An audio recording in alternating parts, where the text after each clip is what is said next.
2026년 2월 국제금융센터가 발표한 세계 경제 전망에서 라오스가 복합 충격에 가장 취약한 국가로 지목됐습니다. 이유는 명확했어요. GDP 대비 공공부채 120% 초과, 올해부터 2029년까지 매년 GDP의 10%를 빚 상환에 써야 하는 상황이었죠. 2026년 2월 라오스 비엔티안 중앙시장, 26%대의 인플레이션이 지속됐고 라오스 국민들은 국경을 넘어 태국에서 장을 보고 돌아올 정도였어요. 이 나라에서 어떻게 살라는 거냐는 한숨이 시장 곳곳에서 터져나왔습니다. GDP의 120%, 대중국 부채 12억 2천만 달러, 전력망 90% 중국 소유. 하지만 더 충격적인 사실은 따로 있습니다. 세계은행과 국제신용평가사들이 입을 모아 말합니다. 라오스 정부가 정확한 부채 규모를 숨기고 있다. 실제는 훨씬 더 많을 것이다. 공식 발표된 12억 2천만 달러는 빙산의 일각일 뿐이에요. 그런데 여기서 의문이 생깁니다. 10년 전만 해도 라오스는 희망에 부풀어 있었어요. 2015년 중국과 철도 계약을 체결하며 동남아의 기적을 꿈꿨습니다. 대체 그 10년 사이에 무슨 일이 벌어진 걸까요? 더 무서운 건 라오스만의 문제가 아니라는 겁니다. 똑같은 패턴이 여러 나라에서 반복되고 있어요. 오늘 여러분께 한 나라가 10년 만에 어떻게 경제 주권을 잃었는지 그 충격적인 진실을 낱낱이 보여드리겠습니다. 당신에게 더하기가 되어줍니다. 플러스 경제학, 지금 시작합니다. 2015년 11월 13일 라오스 비엔티안에서 역사적인 순간이 펼쳐졌습니다. 중국 라오스 철도 건설 체결식이었죠. 광장에 모인 수천 명의 라오스 국민들이 환호했고 양국 정상이 악수를 나눴습니다. 우리는 이제 내륙 연결국으로 거듭날 것입니다. 라오스 총리의 선언에 박수가 쏟아졌어요. 라오스는 인구 750만의 작은 나라입니다. 1인당 GDP가 2,670달러로 동남아에서 가장 가난한 나라 중 하나였어요. 하지만 더 큰 문제가 있었습니다. 바다가 없는 내륙국이었던 거죠. 중국, 베트남, 태국, 캄보디아, 미얀마 5개국에 둘러싸여 있지만 바다로 나갈 길이 없었습니다. 메콩강이 흐르긴 했지만 댐과 폭포 때문에 배가 다니지 못했어요. 철도는 어땠냐고요? 고작 3.5km짜리 태국 연결 구간이 전부였습니다. 물류 비용이 엄청났죠. 수출하려면 태국이나 베트남 항구까지 트럭으로 며칠을 달려야 했어요. 그래서 철도는 라오스의 꿈이었습니다. 중국이 제시한 조건은 완벽해 보였습니다. 첫째, 정부 보증이 필요 없다고 했습니다. 다른 나라들은 라오스 정부가 직접 채무를 보증하라고 요구했지만 중국은 민간 기업끼리 알아서 하겠다고 했죠. 둘째, 사업비 대부분을 중국이 된다고 했습니다. 총 5,900달러 중 70%인 41억 달러를 중국이 투자하고 라오스는 30%만 부담하면 됐어요. 셋째, 기술도 전부 제공한다고 했습니다. 2016년 12월 공사가 시작됐습니다.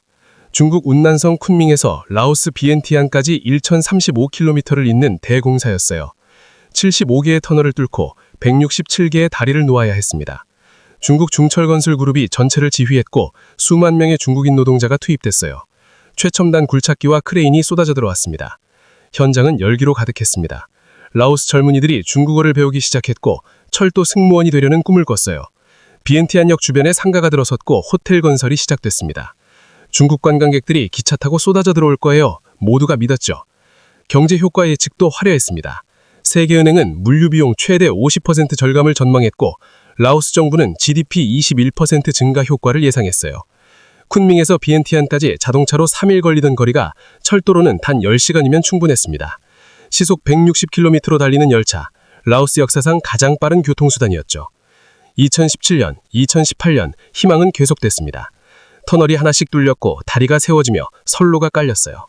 완벽한 파트너십처럼 보였습니다. 중국은 돈과 기술을 댔고 라오스는 땅과 노동력을 제공했죠. 모두가 밝은 미래를 믿었습니다. 하지만 계약서에는 숨겨진 조항들이 있었습니다. 라오스 지분 30%를 보유하기 위해 정부는 달러를 어떻게 마련했을까요? 중국 국영은행에서 빌렸습니다. 15억 달러에서 19억 달러, 라오스 외환 보유고보다 많은 돈이었어요. 이자율은 시장금리보다 높았고 상환기간은 단 25년이었습니다. 한 경제학자가 경고했습니다. 이건 투자가 아닙니다. 부채의 덫입니다. 하지만 아무도 듣지 않았어요. 희망에 취한 라오스는 경고를 무시했죠.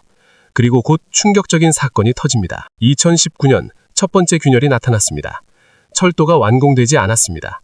당초 계획은 2019년 완공이었지만 공사는 계속 지연됐어요. 토지 절차가 복잡했고 산악지대 터널 공사가 예상보다 어려웠습니다. 그리고 2020년 코로나가 터졌어요. 공사는 멈췄습니다. 중국인 노동자들이 입국하지 못했고 비용은 눈덩이처럼 불어났어요. 하지만 라오스는 이미 중국에서 빌린 돈의 이자를 갚기 시작해야 했습니다. 2021년 12월 3일 드디어 철도가 개통됐습니다. 중국과 라오스 정상이 화상으로 개통식에 참석했고 첫 번째 열차가 비엔티안역에서 출발했습니다. 꿈이 이루어졌다, 승객들이 환호했죠. 하지만 개통 직후 충격적인 숫자들이 공개됐습니다. 총 공사비는 59억 달러로 계획대로였지만 문제는 따로 있었어요. 라오스가 낸 17억 7천만 달러는 전부 중국에서 빌린 돈이었습니다. 게다가 라오스는 철도 외에도 중국 돈을 계속 빌려왔어요. 수력발전댐에 55억 달러, 도로건설에 38억 달러, 경제특구 개발에 12억 달러를 쏟아부었습니다. 2021년 말 라오스의 대중국 부채가 폭발했어요. 세계은행의 추정에 따르면 라오스의 국가 채무가 GDP 대비 94.9%로 폭증했습니다. 분위기가 조금씩 바뀌기 시작했습니다. 2022년 철도 운영 첫 해 성적표가 나왔는데 참담했어요. 승객 수는 하루 평균 8,000명, 화물량은 예상의 60% 수준, 수익은 운영비도 못 건졌습니다. 더 심각한 건 수익 배분 구조였어요. 중국 70%, 라오스 30%로 지분대로 나눴지만 라오스는 자기 목 30%로 중국에 빌린 돈 이자를 갚아야 했습니다. 계산해보니 라오스 손에 남는 돈이 거의 없었어요. 2022년 9월 물가가 폭발했습니다. 라오스 물가 상승률이 전년 동월 대비 34%를 기록했어요. 동남아에서 가장 높은 수치였습니다. 휘발유 가격은 전년 대비 107% 급등했고 물류 비용은 51.7% 올랐으며 전기료 등 공과금은 평균 20.5% 상승했습니다. 왜 이런 일이 벌어졌을까요? 라오스가 중국의 빚을 갚으려고 외화를 마구 내다 팔았습니다. 자국 화폐인 킵의 가치가 폭락했죠. 2021년 10월 달러당 1만 킵을 처음 돌파했고 2022년 10월에는 1만 7,426킵까지 폭등했어요. 8개월 만에 달러 대비 37.4% 하락한 겁니다. 수입 물가가 치솟았습니다. 비엔티안 시장에서 장을 보던 아주머니가 말합니다. 작년에 5만 킵이던 쌀이 6만 킵이에요. 어떻게 살려고요? 라오스 국민들은 국경을 넘어 태국에서 기름을 넣고 장을 보기 시작했습니다. 하지만 더 충격적인 일이 벌어졌습니다. 2020년 9월 라오스가 중국에 조용히 제안했어요. 빚을 갚을 수 없습니다. 대신 다른 걸 드리겠습니다. 라오스 국영송전 전력회사 지분 90%를 중국 남방전력망공사에 넘겼습니다. 6억 달러예요. 실제 가치의 절반도 안 되는 헐값이었죠. 라오스가 감당할 수 없는 23개의 수력발전 프로젝트에서 발생한 55억 달러의 채무 일부를 해결하기 위해서였습니다. 이게 무슨 의미일까요? 이제 중국이 마음만 먹으면 라오스 전체의 전기를 끊을 수 있습니다. 한 나라가 스위치 하나로 멈출 수 있는 상황이 된 거예요. 한 라오스 국회의원이 분노했습니다. 우리는 나라를 팔고 있습니다. 2023년 상황은 더욱 악화됐습니다. 라오스 국가부채가 145억 달러로 GDP 대비 108%를 기록했고 중국 부채 비중은 약 50%였어요. 연간 이자 지급액이 17억 달러를 넘어섰는데 이건 라오스 정부 1년 예산의 3분의 1이었습니다. 세계은행이 긴급 보고서를 냈습니다. 라오스의 부채 수준은 지속 불가능합니다. IMF도 경고했어요. 채무 상환이 어려울 것입니다. 국토 일부도 양도하기 시작했습니다. 정확한 면적은 공개되지 않았지만 북부 지역 경제특구 일부가 사실상 중국 소유가 됐어요. 그렇다면 중국은 어떻게 대응했을까요? 중국은 지난 2년 동안 총 8억 달러의 부채를 탕감하는 결정을 내렸습니다. 친절해 보이죠? 하지만 공짜가 아니었어요. 그 대가로 땅과 이권을 받아냈습니다. 2024년 아시아개발은행이 충격적인 전망을 발표했습니다. 2023년 GDP 대비 공공부채 비중이 120%를 넘었습니다. 2026년부터 2029년까지 연간 상환액이 GDP의 10%를 초과할 것입니다. 라오스가 1년에 버는 돈의 10분의 1을 매년 이자로만 갚아야 하는 상황이 온 거예요. 놀랍게도 승객 수는 늘어났습니다. 2024년 기준 하루 평균 12,000명으로 2022년보다 50% 증가했어요. 하지만 대부분이 중국인 관광객이었습니다. 라오스인은 요금이 너무 비싸서 거의 타지 못했죠. 비엔티안에서 루앙프라방까지 편도 요금이 10달러였는데 라오스 평균 일당이 5달러였어요. 라오스 노동자가 6일 일해야 기차 한 번 탈 수 있었습니다. 한 라오스 청년이 쓴웃음을 지으며 말했어요. 우리 세금으로 지은 기차인데 우리는 못 타러 중국인들만 타더군요. 라오스 진출 7년 차인 한국 건설사 대표가 전했습니다. 수도 비엔티안만 가도 중국인이 현지인의 3분의 1에 달합니다. 중앙 지하철 역사 등 주요 인프라도 모두 중국 자본의 소유로 변했어요. 라오스 내 산업단지 상당수가 중국에 무상 임대되고 있습니다. 라오스의 중국 경제 속국화는 생각보다 빠르게 진행 중입니다. 2025년 물가는 여전히 26%대 높은 수준을 유지했습니다. 라오스 경제가 사실상 마비됐어요. 그리고 곧 결정적 순간이 찾아옵니다. 2026년 2월 국제금융센터의 외계 경제 전망이 발표됐습니다. 라오스는 복합 충격에 가장 취약한 국가입니다. GDP 대비 공공부채가 120%를 초과했고 올해부터 2029년까지 매년 GDP의 10%를 채무 상환에 써야 합니다. 2015년 라오스는 희망에 부푼 신흥국으로 동남아의 기적을 꿈꿨고 독립적 경제평책을 펼쳤어요.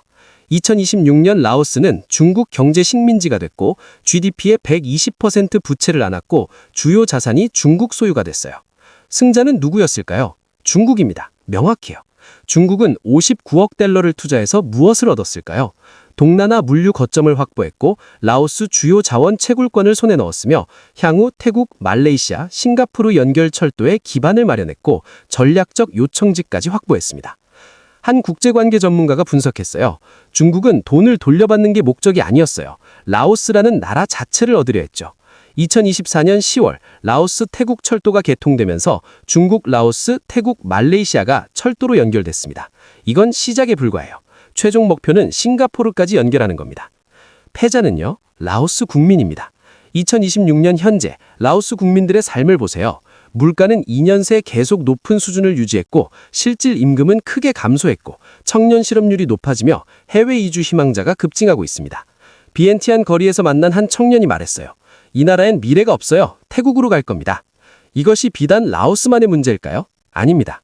스리랑카는 한반토타 항구 99년 운영권을 중국에 넘겼고 케냐는 철도가 옥수수밭에 끝났고 잠비아는 2020년 국가 부도를 맞았습니다. 그렇다면 라오스의 미래는 어떻게 될까요? 2026년부터 2029년까지 라오스는 매년 GDP의 10%를 빚 갚는 데 써야 합니다. 국제금융 전문가들은 입을 모아 말합니다. 수학적으로 불가능합니다. 라오스에게 남은 선택지는 두 가지뿐이에요. 더 많은 자산을 내놓거나 국가 부도를 선언하거나. 하지만 중국은 라오스가 부도를 내도록 두지 않을 겁니다. 왜일까요? 빚을 탕감해주는 대신 더 많은 이권을 받아낼 수 있으니까요. 이미 전력망 90%를 가져갔고 국토 일부를 확보했어요. 다음은 무엇일까요? 광산 채굴권, 수력발전소, 통신인프라. 2030년이 되면 라오스는 이름만 독립국이고 실질적으로는 중국의 경제 속국이 될 가능성이 높습니다. 하지만 변화의 조짐도 보입니다. 인도네시아는 고속철 실패 후 중국과의 추가 협력에 신중해졌고 말레이시아는 일로일로 프로젝트를 재협상했으며 필리핀은 미국, 일본과의 협력을 강화하고 있어요. 라오스의 참사를 보고 배우는 나라들이 생기고 있습니다. 여러분께 질문 하나 드리겠습니다. 만약 여러분이 2015년 라오스 국민이었다면 어땠을까요? 정부가 우리에게 희망의 철도가 온다고 발표했을 때 반대할 수 있었을까요? 경제학자들이 채무 함정이라고 경고했을 때 그 목소리를 들었을까요? 아마 대부분은 환호했을 겁니다. 당장 눈앞에 보이는 희망이 너무 달콤했으니까요. 10년 후를 상상하기보다는 내일 당장 달라질 삶을 꿈꿨을 거예요. 이게 바로 함정입니다. 개인도 기업도 나라도 마찬가지예요. 당장 좋아 보이는 선택이 결국 가장 비싼 대가를 치르게 합니다. 라오스가 우리에게 주는 교훈은 명확해요. 계약서를 꼼꼼히 읽고 전문가의 경고를 들으며 감당할 수 있는 범위 내에서만 결정하라는 것. 그리고 가장 중요한 건 주권을 절대 담보로 잡지 말라는 겁니다. 2030년 라오스는 어떤 모습일까요? 우리는 지금 역사가 쓰이는 순간을 목격하고 있어요. 그리고 이 이야기는 아직 끝나지 않았습니다. 오늘 이야기는 여기까지입니다. 다음 영상에서 뵙겠습니다. 감사합니다.